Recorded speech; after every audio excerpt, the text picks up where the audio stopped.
कि किलों की और महलों की बातें होती रही, खेती की, किसान की, गरीब की, नौजवान की, दलित की, पिछड़े की और मातृशक्ति की कहीं कोई बात नहीं हो रही थी।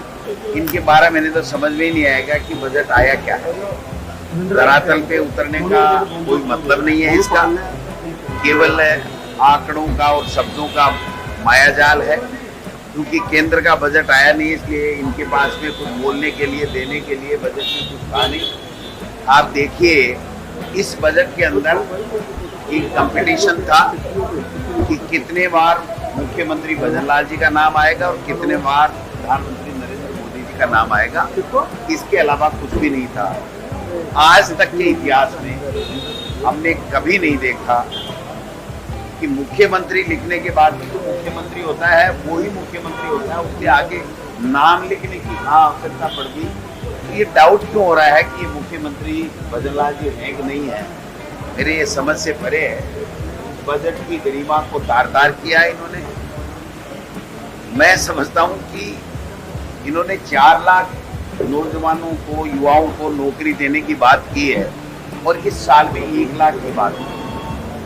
अब तक तो जो हमारे समय में, कांग्रेस के समय में, सरकार के समय में जो भर्तियां निकल करके वित्तीय स्वीकृति हो गई, परीक्षा हो गई, परिणाम हो गई, वो ही नहीं दे पाए। तो ये कब तो किस विभाग में 1 लाख नौकरी निकालेंगे और इन 6 महीने में कैसे, बाकी के बचे हुए 6 महीने में ये कैसे कर पाएंगे? 8-9 महीने मान लीजिए आप एक तरीके से, तो कहाँ से ये भर्तियां देंगे? स्कूलें 100 खोलने की बात करें, एक विधायक को एक दे देते तो भी समझ में आती।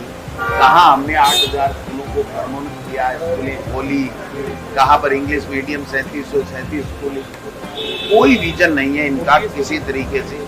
न ओपीएस के बारे में है, न 25 लाख का जो गरीब को बीमा मिलता था, स्वास्थ्य फ्री मिलता था, उसकी कोई बात नहीं है। किसान को जो हम 2000 रुपये प्रति HP जो छूट देते थे, उसमें नए किसानों के लिए वो छूट होगी कि नहीं होगी, इस बात का भी कहीं कोई नहीं है।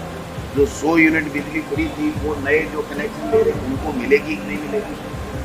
बड़े बड़े जो पूंजीपति, धन्ना सेठ, अडानी अंबानी जैसे लोग जिन्होंने पावर स्टेशन लगा रखे थे, उनकी इलेक्ट्रिसिटी ड्यूटी माफ करने का काम किया। ये बहुत बड़ा घोटाला सामने आएगा कि ऐसे लोगों को जो हजारों लाखों करोड़ रुपए के मालिक हैं और उनको तो छूट दी गई है और गरीब के लिए कोई छूट की कोई बात नहीं है, उसके लिए कोई विजन नहीं है, कोई नई योजना इनकी तरफ से किसी तरीके की नहीं है। शिक्षा का तो शायद डेड लाइन में इन्होंने घोषणा किया शिक्षा को, और कृषि मंत्री की गैर मौजूदगी में इन्होंने कृषि का बजट पढ़ा।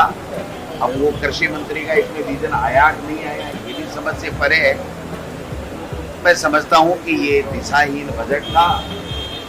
गांव, ग्रामीण किसान का और नौजवान का 2 घंटे में कोई लास्ट के 10 मिनट नाम आया हो तो भले ही, बाकी तो किलों पे, महलों पे, नगरों पे चलते रहे, पर्यटन पे चलते रहे। अच्छी बात है, पर्यटन को भी बढ़ावा मिले, हमें इसमें कोई ऐतराज नहीं है। लेकिन 70-80% आबादी जो गांव में रहती है, जो विकास के लिए आज भी लालायित है कि हमारा विकास होगा, हमने सरकार बनाई है और ये सरकार हमारे लिए कोई अच्छी योजनाएं लेकर के आएगा, किसान की आमदनी बढ़ेगी, प्रति व्यक्ति की आमदनी बढ़ेगी, इन चीज़ों का कहीं भी इस बजट में नहीं है।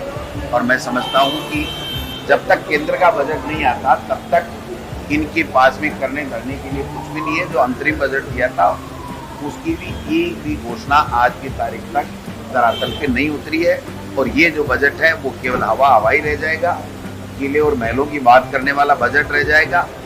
लोग इनको गांव में जब जाएंगे, अभी मेरे दबा रहे थे, इनको गांव में जाएंगे तो पूछेंगे भाई हमारे गांव के लिए क्या लेकर के आए, कौन सी सड़क लेकर के आए हो।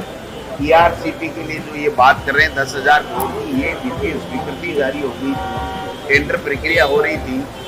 तो चूंकि बजट बनाने वाली वही टीम है जो हमारे पास थी, तो इन्होंने पुनरावृत्ति कर दी उसकी और इनके ये तालियां बता रहे थे कि भाई हमने कोई बहुत बड़ा तीर मार दिया। ये तीर नहीं मारा, जो हमारे समय में घोषणाएं थी और जो हमारा विजन था उसी को थोड़ा बहुत अगर कहें तो उसको आगे बढ़ाने में एक दो चीज़ों में इन्होंने काम किया। बाकी ये बहुत ही ग्राम, किसान, ग्रामीण, युवा, SC, ST, OBC, गरीब, स्वर्ण, इन सब के को निराश करने वाला है और नौजवानों को तो विशेष रूप से ये निराश करने वाला है।